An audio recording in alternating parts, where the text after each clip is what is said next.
A lady by the name of Harriet Powers is not spoken about much. You probably won't hear her name in elementary schools, middle school, or high schools. You might not even hear about her name in college. But she is considered the mother of African American quilt stories. She was born in Georgia in the 1800s. She was born enslaved, actually.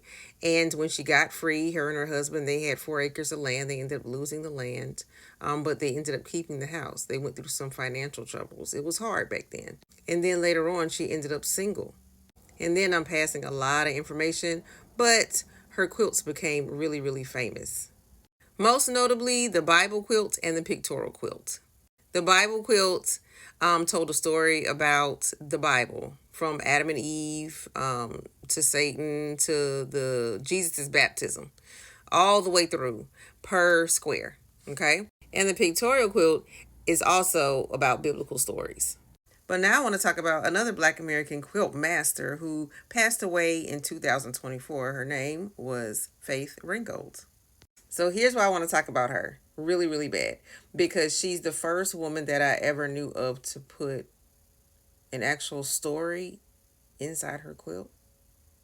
Like written with canvas. Let me show you. So this is her quilt and book titled Who's Afraid of Aunt Jemima? You see that? And do you see the stories right there? This is the first time I'd ever seen anything like this, right? This is why she's so amazing. So this is a quilt, and she would also put canvas in there, and she had the story right inside the quilt. Never before had I ever seen this. Now, she's from Harlem, and this is another one of her quilts. And this one's called Echoes of Harlem in 1980. She did this, and it's printed on pieces of fabrics and acrylic on cotton canvas. This is one of her street story quilts, okay? This is 3 parts to her street story quilts. Like I said, she's from New York, okay? So this is a cotton canvas, acrylic paint, ink marker, and dyed and print cotton.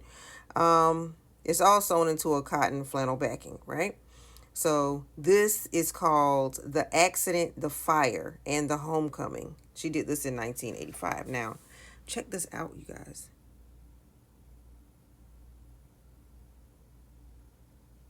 And these are all quilts. This is the street. This is part 2, the fire. This one is the fire. Okay. This is the first quilt, and this is part 2, the fire, and this is part 3, the homecoming. Yes, you can read these. Now this is called the church picnic.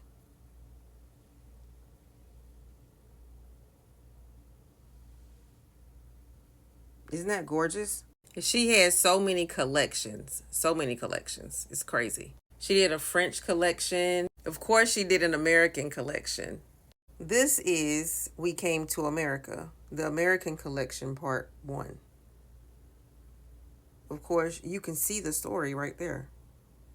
Now, if anyone wants to know, I'm looking in the book titled Faith Ringgold, American People. Okay. Here's an up-close version of the quilt I just showed you. And there's the burning ship at the back. And here's this one's called A Family Portrait, the American Collection. This one is called Born in a Cotton Field, the American Collection. Of course, she did some of these. This is Sojourner Truth, and this is Dr. Martin Luther King. Now, I'm not going to hold you, but one of my favorite pieces, because of what it stands for, is a portrait called In the Crowd. It's an American People series, of her American People series. Now, watch this, y'all. Now, check this out. What do you see? If you can't see it, let me tell you. Here's it's a bunch of white heads, right? Arms in protection. Here's the top man. And there's another white man down here. And where's his arm going? His hand covers the black man's mouth. All of them basically are suits. They're all together. They're all in the same room. However, his mouth is covered. He's going along with it because he's forced to. But it's the man on top that's telling all the other ones what to freaking do. Look at where his hands are landing. He's twisting one head that way. He's touching the other man. I'm not sure if that's a black man or not. But boom, like do exactly what I tell you. Crazy, right? Not everybody will see this right off the top, but this one is the most obvious. She did this one in 1964. She has a lot of artwork and a lot of stories. Some stories, yes, they're actually books, like real books. So that's just a little bit of Black American cultural literature and art mixed all in one. As I said in the other video, yeah, we're more than hip hop. Our history goes deep and wide.